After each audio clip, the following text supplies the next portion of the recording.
Hi friends, ഇത് നമുക്ക് അയിനാസ എങ്ങനെയാണ് തയ്യാറാക്കാൻ നോക്കാം. അപ്പോൾ ഇതിനെ പല സ്ഥലങ്ങളിലും കാജ, മടക്ക് അങ്ങനെയൊക്കെയാണ് അറിയപ്പെടുന്നത് ഇതിനെ. അപ്പോൾ തൃശ്ശൂർ ഭാഗത്ത് ഇതിനെ അയിനാസ് എന്നാണ് പറയാറ്. അപ്പോൾ ഇത് നമ്മൾ ബേക്കറിയിൽ നിന്നൊക്കെ വാങ്ങിക്കുന്ന അതേ രൂപത്തിലും അതേ ടേസ്റ്റിലും നമുക്ക് എങ്ങനെയാണ് വീട്ടിൽ തയ്യാറാക്കാൻ നോക്കാം. വളരെ എളുപ്പമാണ്. അപ്പോൾ നമുക്ക് നേരെ വീഡിയോയിലേക്ക് പോവാം. അപ്പോൾ ആദ്യം തന്നെ നമുക്കൊരു പാത്രത്തിലേക്ക് 1 കപ്പ് മൈദ ഇട്ട് കൊടുക്കാം. ഞാനിവിടെ 250 ml കപ്പിൽ 1 കപ്പ് മൈദയാണ് ഇട്ട് കൊടുക്കുന്നത്. പിന്നെ ഇതിലേക്ക് ഒരു 1/4 ടീസ്പൂണോളം ഉപ്പിട്ട് കൊടുക്കാം. ഇനി ഇതിലേക്ക് 2 നുള്ളി യെല്ലോ ഫുഡ് കളർ ഇട്ട് കൊടുക്കാം. ഇതിന് പകരം നിങ്ങൾക്ക് വേണമെങ്കിൽ മഞ്ഞൾപ്പൊടി ഇട്ട് കൊടുക്കാം. അല്ലെങ്കിൽ ഫുഡ് കളർ മഞ്ഞൾപ്പൊടി ഒന്നും ഇട്ടില്ലെങ്കിലും കുഴപ്പമില്ല. പക്ഷേ ബേക്കറിയിൽ നിന്നൊക്കെ മേടിക്കുന്ന ആ ഒരു നല്ല മഞ്ഞ കളർ കിട്ടണമെന്നുണ്ടെങ്കിൽ ഫുഡ് കളർ തന്നെ ചേർക്കണം. മഞ്ഞൾപ്പൊടി ചേർത്താൽ ചെറിയൊരു മഞ്ഞ കളർ കിട്ടുന്നുള്ളൂ. ഇനി ഇത് നമുക്ക് നന്നായി ഒന്ന് മിക്സ് ചെയ്ത് കൊടുക്കാം. അതിനുശേഷം ഇതിലേക്ക് കുറേശ്ശെ വെള്ളം ഒഴിച്ച് കൊടുത്തിട്ട് നമുക്ക് നന്നായി ഒന്ന് കുഴച്ചെടുക്കാം. അപ്പോൾ ഒരു ചപ്പാത്തി മാവിൻ്റെ പരുവത്തിലാണ് കുഴച്ചെടുക്കേണ്ടത്. വെള്ളം കൂടി പോകാതെ പ്രത്യേകം ശ്രദ്ധിക്കണം. കുറച്ച് കട്ടി പോലെ തന്നെയാണ് നമ്മളിത് കുഴച്ചെടുക്കേണ്ടത്. ഞാനിവിടെ നന്നായി കുഴച്ചെടുത്തിട്ടുണ്ട്. ചപ്പാത്തി മാവിൻ്റെ പരുവത്തിലാണ് നമ്മൾ കുഴച്ചെടുക്കേണ്ടത്. ഇനി ഇതിനെ നമുക്ക് ഒന്ന് പരത്തിയെടുക്കണം. അപ്പോൾ അതിന് വേണ്ടിയിട്ട് ഞാനിത് 2 ബോളാക്കി മാറ്റുന്നുണ്ട്. നമുക്ക് ഒറ്റയടിക്ക് ഫുള്ളായിട്ട് പരത്തുമ്പോൾ ഭയങ്കര ബുദ്ധിമുട്ടായിരിക്കും പരത്താനായിട്ട്. അപ്പോൾ നമുക്ക് അതൊന്ന് പരത്തിയെടുക്കാം. അപ്പോൾ റൗണ്ട് ഷേപ്പിലല്ല പരത്തേണ്ടത്. നമുക്ക് കുറച്ചൊന്ന് സ്ക്വയർ ഷേപ്പ് കിട്ടുകയാണെന്നുണ്ടെങ്കിൽ അതായിരിക്കും നല്ലത്. അപ്പോൾ നമുക്കിതിനെ ഇതുപോലെ ഒന്ന് ഉരുട്ടി കൊടുത്തിട്ട് ഇതുപോലെ ഒന്ന് പ്രസ് ചെയ്ത് കൊടുക്കാം. നമ്മൾ പരത്തുമ്പോൾ സ്ക്വയർ ഷേപ്പ് കിട്ടാൻ വേണ്ടിയിട്ടാണ്. ഇനി ഇത് പരത്തുമ്പോൾ ഒട്ടിപ്പിടിക്കാതിരിക്കാനായിട്ട് കുറച്ച് കോൺഫ്ലോറോ അല്ലെങ്കിൽ നല്ല നൈസായിട്ടുള്ള അരിപ്പൊടിയോ, അതായത് പത്തിരിക്കൊക്കെ എടുക്കുന്ന നല്ല നൈസായിട്ടുള്ള അരിപ്പൊടിയോ കുറച്ചൊന്ന് തൂവി കൊടുക്കാം. അതിനുശേഷം നമുക്കിതൊന്ന് പരത്തിയെടുക്കാം. നമ്മൾ പരത്തുന്ന ആ കോലുമ്പിലും ചെറുതായി ഒന്ന് പൊടി തൂവി കൊടുക്കണം.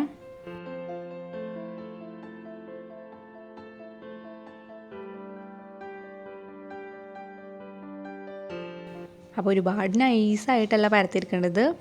ഈ ഒരു തിക്കിലായിട്ടാണ് നമുക്കിത് പരത്തിയെടുക്കേണ്ടത്. ഇനി ഇതിൻ്റെ മേലെ എല്ലായിടത്തും നെയ്യ് പരട്ടി കൊടുക്കണം. ഞാനിവിടെ ബ്രഷ് വെച്ചിട്ടാണ് പരട്ടുന്നത്. അപ്പോൾ നിങ്ങൾക്ക് വേണമെന്നുണ്ടെങ്കിൽ കൈ വെച്ചിട്ടായാലും പരട്ടി കൊടുക്കാം. എല്ലാ ഭാഗത്തും നെയ്യ് എത്തണം. നെയ്യിന് പകരം നിങ്ങൾക്ക് വേണമെങ്കിൽ ഓയിൽ എടുക്കാം. പക്ഷെ നെയ്യാവുമ്പോൾ ഒന്നും കൂടി ടേസ്റ്റ് കൂടുതലായിരിക്കും. ഇനി ഇതിൻ്റെ മേലേക്ക് നമുക്ക് കോൺഫ്ലോർ നന്നായി ഒന്ന് വെതറി കൊടുക്കാം. അപ്പോൾ നിങ്ങൾ ഏതാണ് കോൺഫ്ലോർ ആണോ അതോ അരിപ്പൊടിയാണോ എടുക്കണമെന്നുണ്ടെങ്കിൽ അത് നന്നായി ഒന്ന് വെതറി കൊടുക്കുക. എല്ലാ ഭാഗത്തും ആവുന്ന രീതിയിൽ വെതറി കൊടുക്കുക. അതിനുശേഷം നമുക്ക് ഒരറ്റത്തിൽ നിന്ന് ഇതേപോലെ ഒന്ന് മടക്കിയെടുക്കാം. നമ്മൾ നല്ല നൈസായിട്ട് പരത്തിയൊക്കെ എടുക്കുകയാണെന്നുണ്ടെങ്കിൽ നമുക്ക് ചിലപ്പോൾ ഇതുപോലെ മടക്കിയെടുക്കാനായിട്ട് പറ്റില്ല. അടിയിലൊക്കെ ഒട്ടി പിടിക്കും. അതുകൊണ്ട് നന്നായി പൊടിയൊക്കെ വെതറിയിട്ട് വേണം നമ്മളിത് പരത്തിയെടുക്കാൻ തന്നെ. അല്ലെങ്കിൽ നമ്മളിതുപോലെ മടക്കുമ്പോൾ അടിയിൽ ഒട്ടി പിടിക്കാനായിട്ട് ചാൻസ് ഉണ്ട്.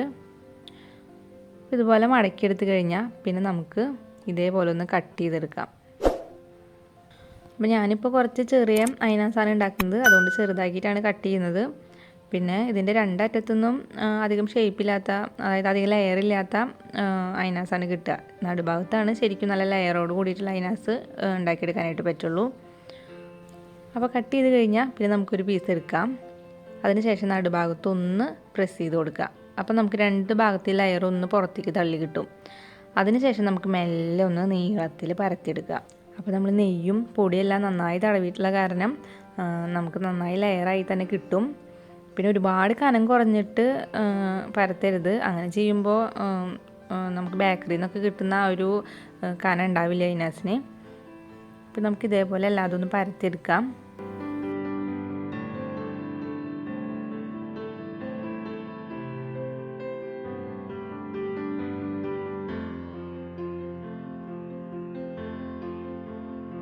ഇവിടെ പരത്തിയെടുത്തത് നമുക്കൊന്ന് ഫ്രൈ ചെയ്ത് നോക്കാം. അപ്പോൾ അതിന് വേണ്ടിയിട്ട് ഓയിൽ ഇവിടെ നന്നായി ചൂടാവാനായിട്ട് വെച്ചിട്ടുണ്ട്.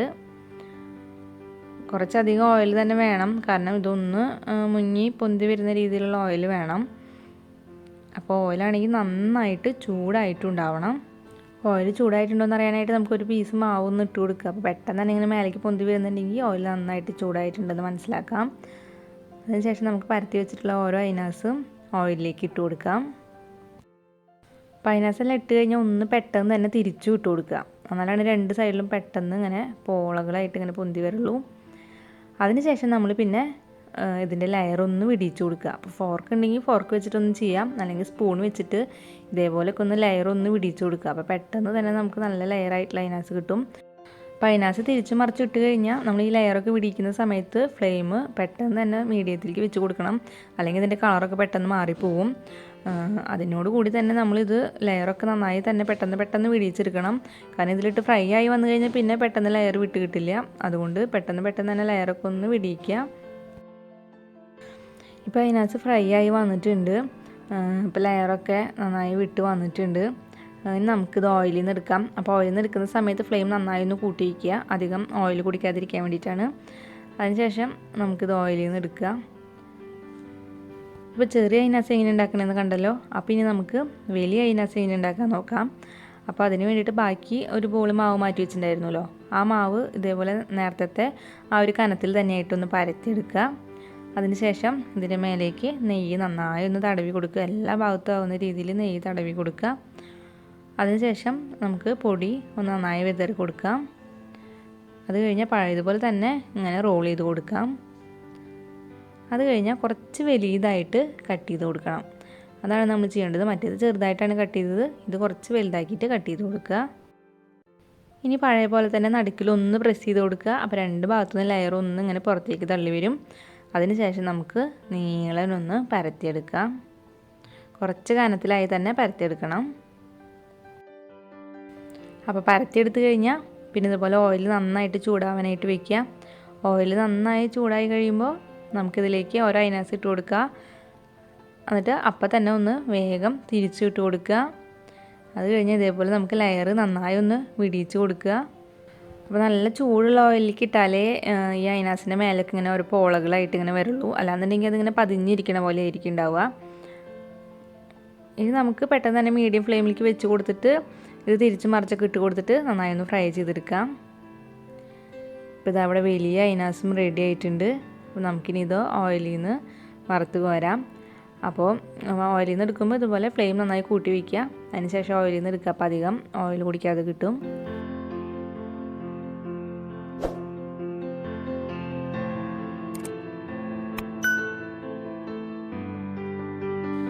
ഇനി നമുക്ക് ഷുഗർ സിറപ്പ് ഉണ്ടാക്കാം.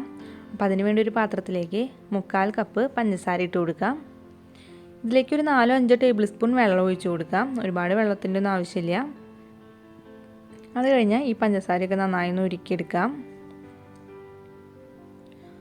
ഇപ്പോൾ പഞ്ചസാര ഇവിടെ ഉരുകി വന്നിട്ടുണ്ട്.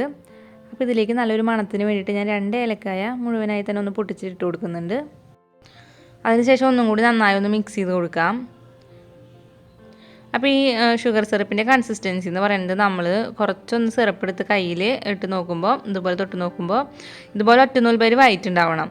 അപ്പോൾ ഇതുപോലെ ആയിട്ടുണ്ടെങ്കിൽ സിറപ്പിൻ്റെ കൺസിസ്റ്റൻസി കറക്റ്റ് ആയിട്ടുണ്ട്. അപ്പോൾ നമുക്കിനി ഫ്ലെയിം ഓഫ് ചെയ്ത് കൊടുക്കാം. അതിനുശേഷം ഇത് ഈ ചൂടോട് കൂടി തന്നെ നമുക്ക് ഫ്രൈ ചെയ്ത് വെച്ചിട്ടുള്ള അയിനാസിൻ്റെ മേലേക്ക് അവിടെ ഇവിടെയൊക്കെ ആയിട്ട് ഒഴിച്ച് കൊടുക്കാം. അപ്പോൾ നമ്മൾ കടയിൽ നിന്നൊക്കെ മേടിക്കുമ്പോൾ കണ്ടിട്ടുണ്ടല്ലോ, ഇതിൽ മധുരമൊക്കെ അവിടെ ഇവിടെയൊക്കെ ആയിട്ടാണ് നിൽക്കുന്നുണ്ടാവുക. അപ്പോൾ അതുപോലെ നമുക്ക് അവിടെ ഇവിടെയൊക്കെ ആയിട്ട് കുറേശ്ശെ ഒഴിച്ച് കൊടുക്കാം. പിന്നെ നമുക്ക് തിരിച്ചിട്ടിട്ട് അവിടെ ഒഴിച്ച് കൊടുക്കാം. പിന്നെ ഈ ലെയറിൻ്റെ ഉള്ളിലൊക്കെ ആയിട്ടൊക്കെ ഒഴിച്ച് കൊടുക്കാം.